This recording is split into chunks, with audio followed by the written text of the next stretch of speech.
Well, joining us now is Chris Haw, author of From Willow Creek to Sacred Heart. And that's Willow Creek to Sacred Heart.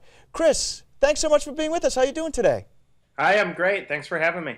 We love the door in the background. Love that door. Yeah, we love that. And you made that door, didn't you? I made it myself. Yeah, it's an old Gothic-style arch. It is awesome. Well, Chris, you were baptized Catholic, but ended up at Willow Creek, a Protestant megachurch, and then your journey took you back to the Catholic Church after a series of experiences.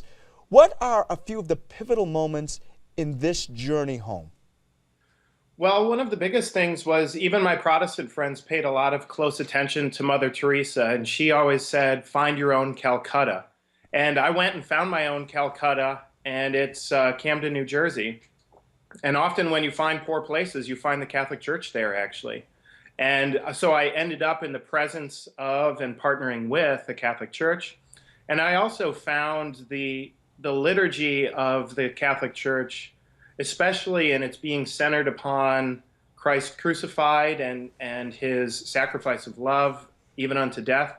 That said a lot to me living in Camden now, because it's a very violent city that suffers a lot. So, you know, the beauty and physicalness of the Mass really connected me to Jesus in a way that I didn't in the more, I don't know, you might say more mental or emotional experiences I had in the Protestant worship. Chris, you know, your book really points to an enacted faith, sort of an invitation for every one of us to see the world through the lens of faith, but also a call to live our faith right where we are. So can you tell us how that became important to you right there in Camden, New Jersey? Yeah, well, you know, there's a kind of phrase that some people use these days, especially in the Protestant church, and it's go find where you see God already at work and join. And that makes sense in a way, but one of the ways that I've pursued living out my faith is to find the places where it feels like God isn't. Find the places of darkness, find the places that feel utterly hopeless and terrible, and go there and help people. And it doesn't necessarily mean relocating, but it might mean finding the places in your world and people you know, friendships, that feel abandoned and hopeless and discouraging, and go there and redeem them. To me, that's really some of my engagement with Christ is, you know, Christ even at one point on the cross feels fully abandoned by God. And to me, that really is a pivotal hinge for all of Christian experience, is to kind of go to that place of abandonment and find resurrection. It's not always an easy thing, too, when you see that. How do you cope with that when you go to those places? Is it through your faith that you move forward?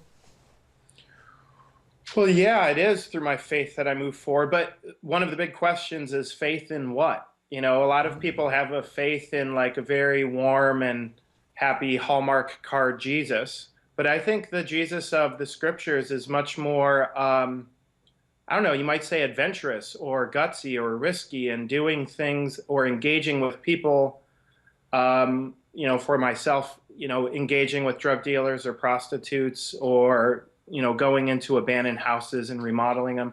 That kind of work for myself is a way of living out faith, hope, and love where it feels like there's no faith, hope, and love. And all of us can do that because there's so many places in the world that feel like they could really use some faith, hope, and love. And of course, it all goes back, as you well know, to the experience we have at our parishes, where we celebrate the crucified and risen Jesus. And Sacred Heart Parish sounds like an energetic, a vibrant parish community. Can you tell us about Sacred Heart?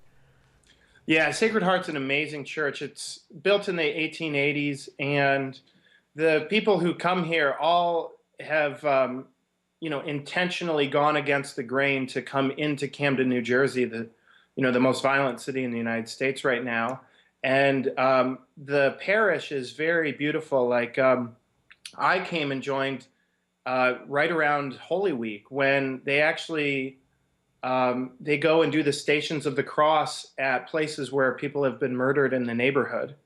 And you know, the beauty of their Easter morning vigil, they started at 4:30, and it involves like starting a fire and doing a procession through the neighborhood.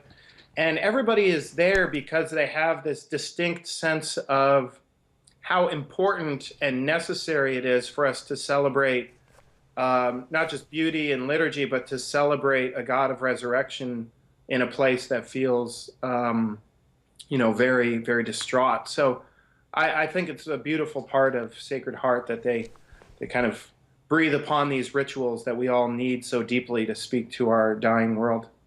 What was the reaction? What's the reaction been to your book so far, Chris? It's been very positive. I've had some people give it just phenomenal reviews.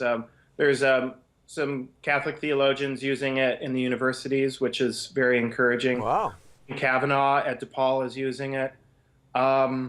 Great reviews. Some people have seen it as a new Catholic apologetics, in that it really engages even some of the hard voices of Nietzsche and René Girard. And it's been great. A lot of people are kind of around that border between the Catholic and the Protestant. And this book speaks to that, to people that, have dwelled at that boundary, either wanting to leave the church or find non-denominationalism compelling. And I engage with a lot of those questions. So where can people learn more about the book, get a copy of it, and learn more about your work and experiences too? Well, my website is chris-haw.com, as in Chris Hee-Haw, like H-A-W. So chris-haw.com. It's on Amazon and other places, and I'm also on Facebook, and I would love to engage anybody who wants to say hi. Well, Chris, thanks so much for being with us today. And I love the idea of going into challenging situations and bringing Christ to people. So keep up the good work, and we very much appreciate you being with us today. Thank you. Bye, Have a Chris. good God day. bless. Bye.